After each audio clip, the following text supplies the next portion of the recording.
అమ్మా ఎలా అనిపిస్తుందమ్మా? ఇప్పుడు కూటమి ప్రభుత్వం వచ్చింది. గతంలో జగన్మోహన్ రెడ్డి రూలింగ్ చూశారు.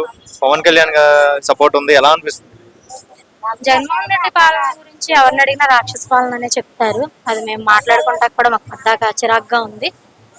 ఇప్పుడు చంద్రబాబు నాయుడు గారు మేము జనసేన పార్టీ అండి. జనసేన అధినేత పవన్ కళ్యాణ్ గారి ఆధ్వర్యంలో మంచిగా నడుస్తుంది. ఈ 2 నెలల్లో చాలా మార్పు వచ్చింది. రౌడీ పాలన నుంచి విముక్తి పొందాం నిజంగా చెప్పాలంటే. ఏపీ ప్రజలు చాలా బాగుందండి. చాలా అభివృద్ధి చెందుతుందని మాకు చాలా నమ్మకం ఉంది కళ్యాణ్ గారి మీద. మరి కూటమి ప్రభుత్వం ద్వారా అభివృద్ధి పరంగా ముందుకెళ్తే నమ్మకం ఉందా? డెఫినెట్ గా అండి, 100% కూటమి ప్రభుత్వంతో అభివృద్ధి పదంలో నడుస్తుంది. మనకు అమరావతి వరకు కూడా త్వరలోనే రాజధానిగా పూర్తవుతుంది ఈ కూటమి ప్రభుత్వంలో. చాలా చాలా నమ్మకం ఉంది మాకు ప్రభుత్వంలో. అన్నా క్యాంటీన్లు ఈ రోజు 100 పైగా ఓపెన్ చేస్తున్నారు చంద్రబాబు నాయుడు ఆధ్వర్యంలో. ఎలా అనిపిస్తుంది?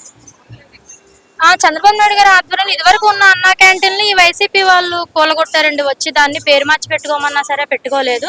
మళ్ళీ ఇప్పుడు ప్రారంభించడం పేద ప్రజలకు నిజంగా పండగనే చెప్పొచ్చు.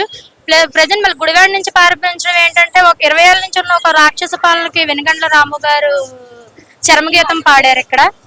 ఇప్పుడు మళ్ళీ రామపాలనకి చంద్రబాబు నాయుడు గారు ఇప్పుడు ఓపెనింగ్ చేస్తున్నారు. ఇక్కడ రాక్షస పాలన అంతమంది ఇచ్చారు, రామపాలన సాగుతుందనే ఇదిలో ఇప్పుడు ఓపెనింగ్ మేము చూసుకుంటున్నాం అండి. Thank you. Thank you.